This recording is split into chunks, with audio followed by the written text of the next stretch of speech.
All right, so my new favorite website just dropped. Well, okay, sorry. It's not really actually new, it's just really new to me. But a little while back, my father sent me and my brother this link to this website called WTF Happened in 1971.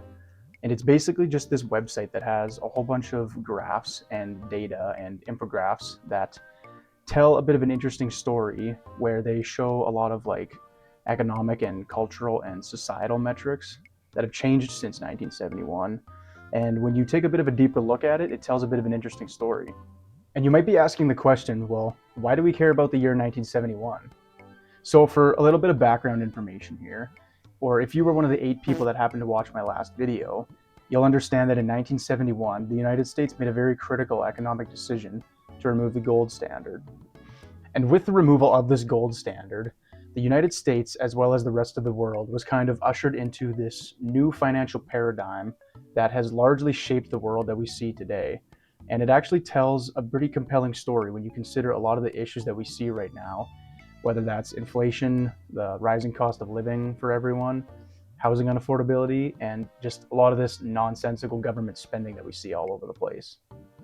And for certain students of financial and monetary history, they also understand that 1971 was kind of this part two of this grand scheme at trying to hijack the financial system in the United States.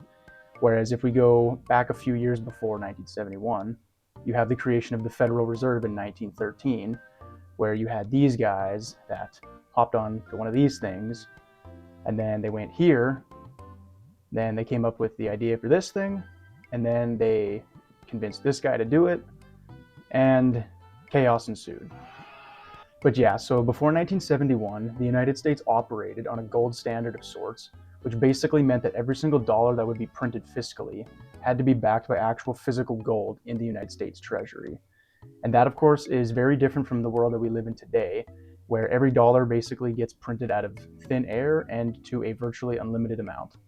And so, without getting into too much detail on why exactly this happened and why it happened when it did, we'll start with an event known as the Bretton Woods Agreement that the US had trouble upholding, where this essentially meant that the world's currencies were pegged against the US dollar as the world reserve currency. It had an established gold price of $35 an ounce, and this price was congressionally agreed upon and used to back the supply of US dollars. But due to a surplus of government spending on things like foreign aid and the Vietnam War, as well as a large influx of foreign investment, this made the US dollar overvalued since it did not have the volume of gold to back the circulating supply of US dollars. And this pressure would be a huge problem if people decided to exchange their US dollars for gold all at once, because there just simply wasn't enough gold. And so, in order to alleviate or maybe even combat the pressure, the Nixon government decided that they would temporarily suspend the gold standard. And on August 15th, 1971, Nixon interrupted a popular TV show known as Bonanza at the time, and basically hit us with a bunch of his Nixon mumbo jumbo, and proceeded to tell us that, the United States will. Wait, sorry, that's Bill Clinton here. He hits us with the United States will temporarily be suspending the convertibility of U.S. dollars into gold, and we will be protecting the purchasing power against the speculators. And but of course, like we've all seen before, anytime the government says they're going to do something temporarily, it just means they're doing it forever and ever. But anyway, what this meant in simple terms is that the US dollar was now completely free from being tied down to actual physical gold, meaning that there was no limit to how much that they could print. And the other thing that happened is that everybody at the Fed pretty much realized, well, I guess we're doing fake money now.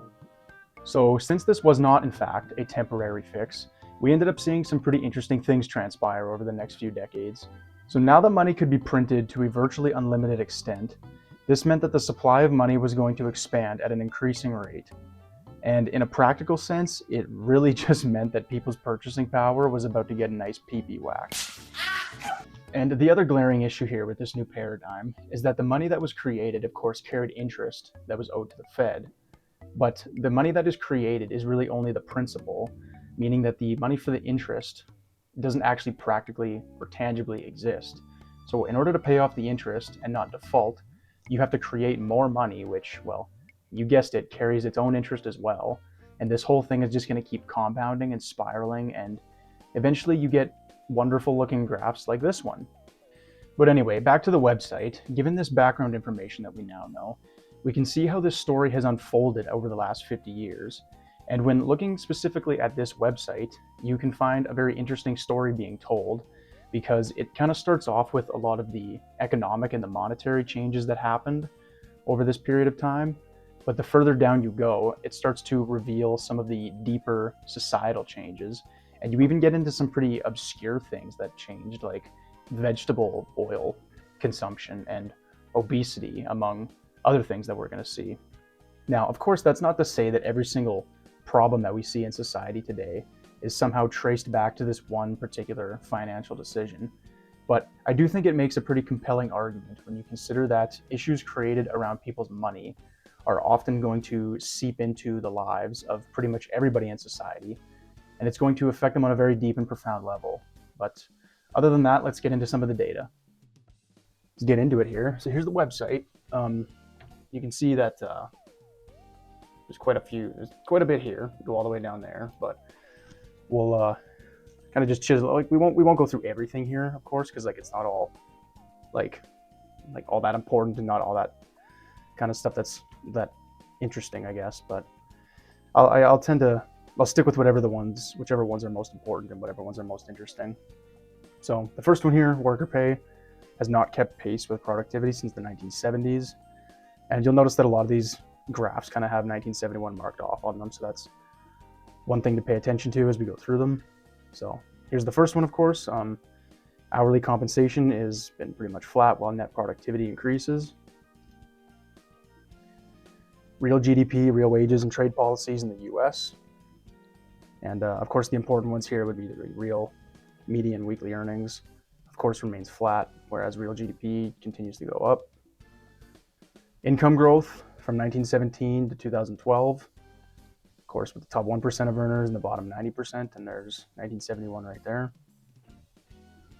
And yeah, there's also the income compensation at the top has risen sharply since the 1970s. And two charts here that kind of show more or less the same idea.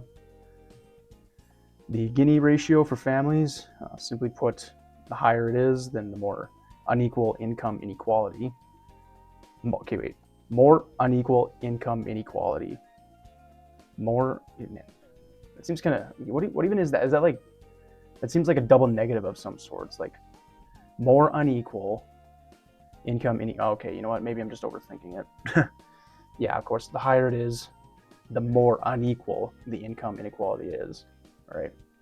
Got it. Average black income as a percentage of white income, real GDP per capita, and median male income versus the female income. America has become a nation of dual income working couples. Both spouses working, husband only working, wife only. Campbell's condensed tomato soup, unit price per can. If you watched the previous video, you might recognize this chart. And yeah, I mean, it kind of tells the story right here, because there's, of course, is 1971, and then that's when things shortly after take off. Cumulative inflation chart.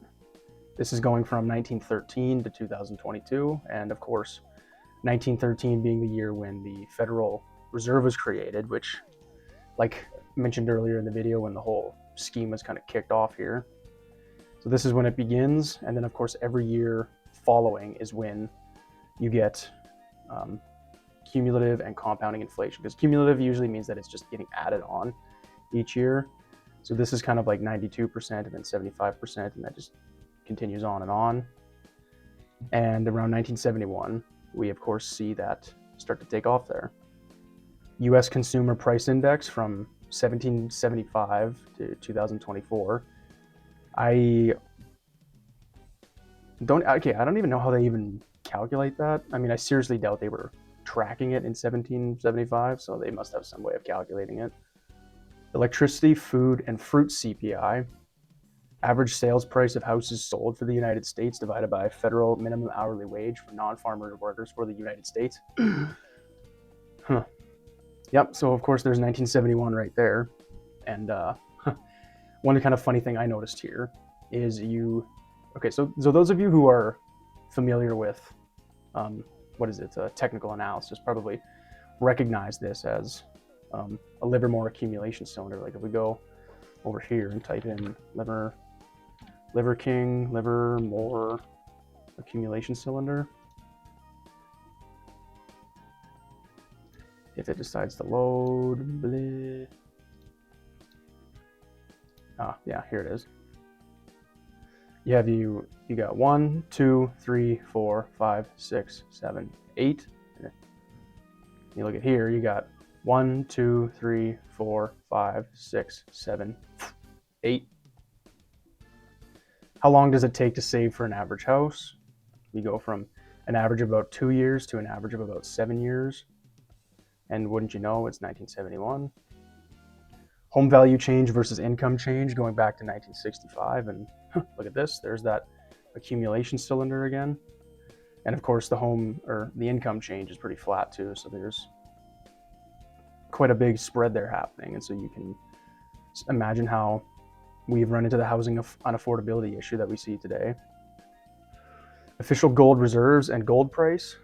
And so there's 1971, of course. So that's when they announced the suspension of the gold standard. And the US gold reserve sees a pretty sharp decline right before then. So you can imagine the kind of pressure and the reasoning that they came up with as far as getting rid of the gold standard. And then you see the price of gold here shortly thereafter basically take off and offset what was happening with the depletion of gold. Institutional concentration of Nobel laureates from 1950. We got between economics, chemistry, physics, and medicine. And if you don't know what a laureate is, then it's basically just a guy who is awarded with an honor for intellectual reasons. So economics sees a pretty sharp incline, whereas other general fields of science kind of peter down towards, well, more lower levels. The occurrence of adjusted for inflation in Google Books, and the occurrence of peer review in Google Books. Currency crashes, going back to the Napoleonic Wars. All major currencies have depreciated over the past century relative to gold. And, well, when you look at that, compared to gold, every currency is like literally approaching zero. Number of countries with banking crises. Accumulation cylinder, maybe? Maybe. Or, yeah, maybe.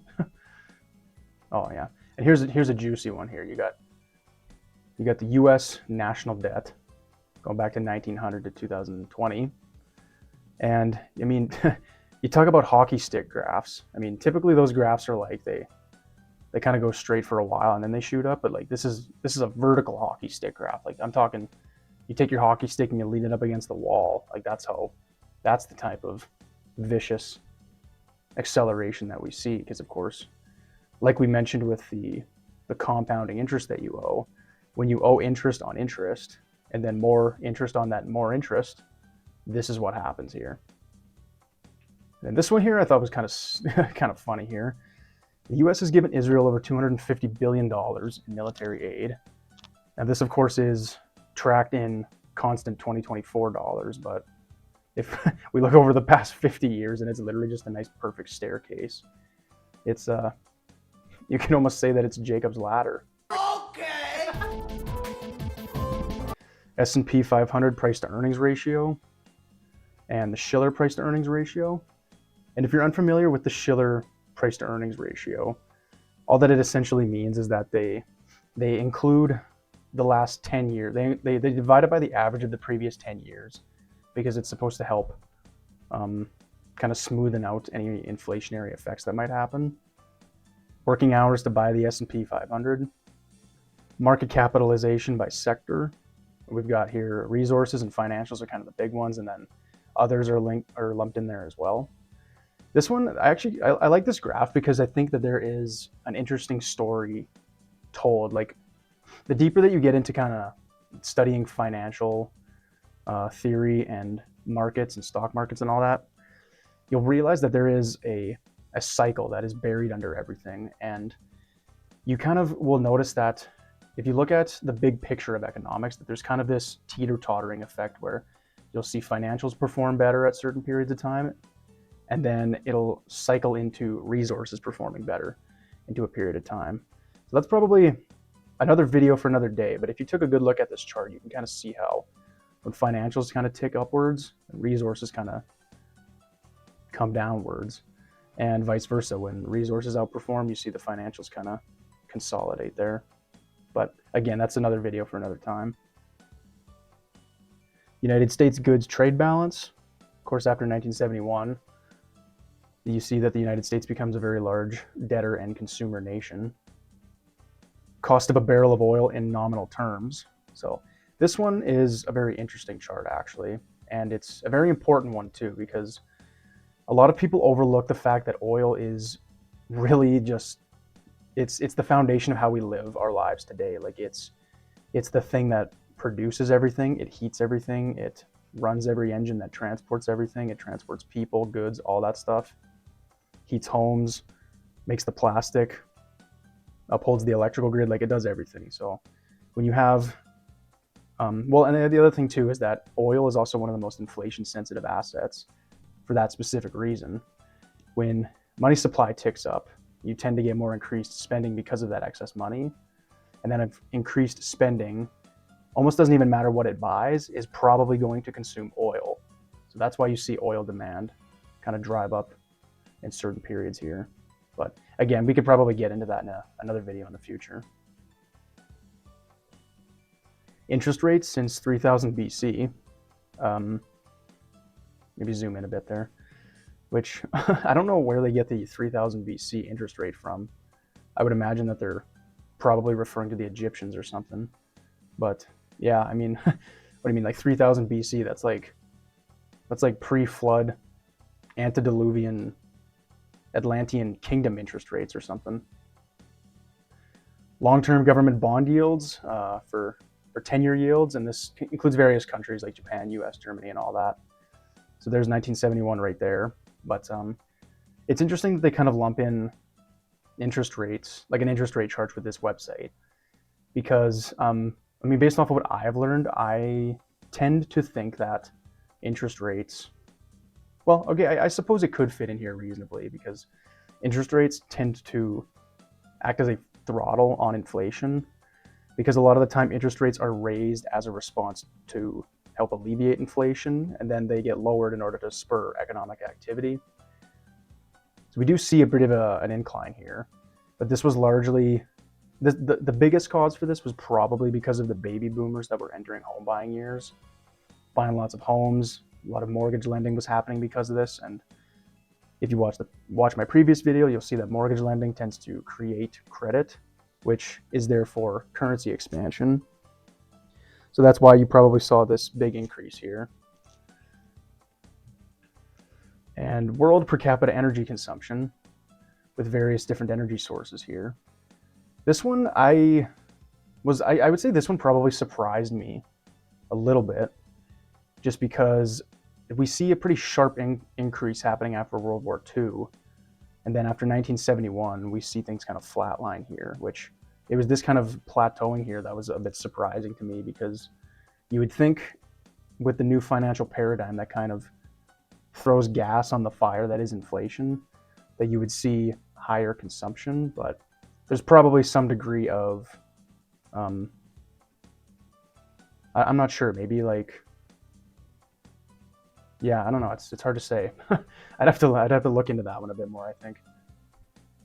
All right, so if we keep moving along here, at this point, this is when things kind of start to get a little bit more interesting, because previously we mostly looked at things that pertained to largely like economic and financial metrics.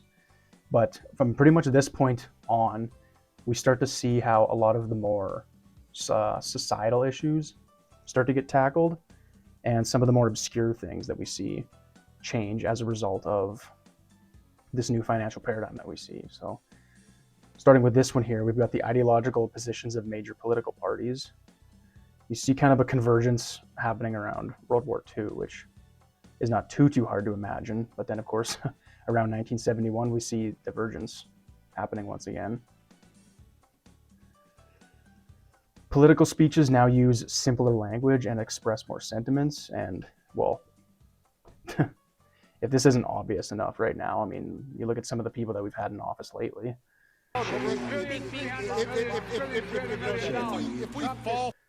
This is this next one here is the most important problem in presidential elections, with foreign affairs, civil rights, social control, all kind of taking a backseat to the economy. Inflation adjusted per pupil spending, staff to student ratio, and achievement of 17-year-olds. This has taken the percent change since 1971. So spending, of course, just takes off, it does its thing.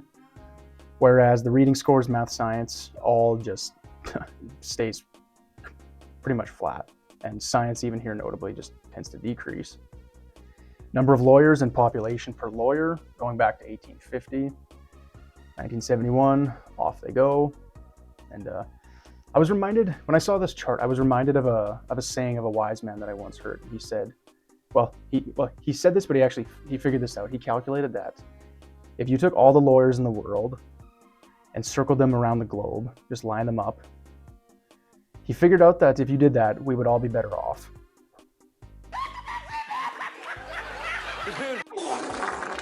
Robbery rates per 100,000 population across Europe. Incarceration rates. Number of mass school fruitings. I'm not sure if I'm allowed to say that word on here. Got to be careful, of course. But there's one thing about this graph that I'm just going to say here, and you don't necessarily have to agree with me on here. But in 1963, somewhere in the United States, it was decided in the Supreme Court, I believe, that state-sponsored Bible reading and reciting of the Lord's Prayer was deemed unconstitutional. So you kind of have this institutionalized removal of a sort of religious cultural practice that was at one point a very strong held value in a country, but then you kind of take that stuff away. And so I don't know, when you factor that into it, it's like maybe there is more to this whole issue of like cultural, I don't know, falling apart, if you will. And sometimes when people ask me the question of like, well, how come God doesn't stop all these things happening in schools? And it's like, well, that's because God's not allowed in the schools. Share of young adults living with parents rises to levels not seen since the Great Depression era. And I'm just going to pretend that I'm not a part of this one. Median age at first marriage going back to 1890. Notice how they say the first marriage too. But yeah, like honestly, the truth with this one is that this period here in the middle was this was the historical outlier, because you just have like a very different just like a very different world that people live. Like you have like the boomers here that had a very high trust society, and like you go back in time and it was really not that unusual for people to get married in their mid to late 20s. We do see a bit of an overshoot in that nowadays, and I mean, I can kind of verify that with just what I see in the world today. But I don't know, it's how this could be a financial thing. I mean, I could probably come up with a few reasons.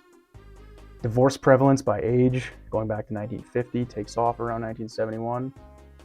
So it's interesting too, because honestly, I think you could, and here's another video that I might honestly make one of these days, is that you can make the argument that because of these financial issues that afflict people, I think that you can honestly make the argument that the way that the banking system works is literally designed to indirectly destroy families, because you've got not only divorce that is increasing and rampant, but issues with parent and child relationships, single motherhood, and all that kind of stuff. But yeah, that's still probably another video for another time. Families with children in official poverty, percent of children born to unwed women, children per woman, trends in obesity among children and adolescents aged 2 to 19 in the United States, national health expenditures, and here it is, global production of vegetable oil. Yeah, I don't know, this one is largely a mystery to me. Who knows what else happened? I mean, I want to say that like, I remember hearing that like in the 1970s, they kind of switched from beef tallow at a lot of restaurants to vegetable oil. So I mean, that could play a factor in this as well. Meat consumption, the big one here probably is literally just, beef tapers off a little bit. decreases a little bit even, but chicken just kind of takes off. And then just the last one that we'll look at here is how the American diet has changed since 1970. We're eating less potatoes, beef, eggs, milk, and all that, and we're eating more chicken, cooking oils, corn sweeteners, rice, yogurt, and other stuff like that. And then when we get all the way to the bottom of the website, it gives us a little quote here where it's talking about good money, where it says, "I don't believe we shall ever have good money ever again. Before we take the thing out of the hands of the government, that is, we can't take it violently out of the hands of government. All we can do is by some sly roundabout way introduce something that they can't stop." And that's from F.A. Hayek, 1984. And it shows like a link here referring to good money, and I would imagine that this probably has to deal with what they would consider sound money. So let's see where that takes us. And it takes us to Bitcoin.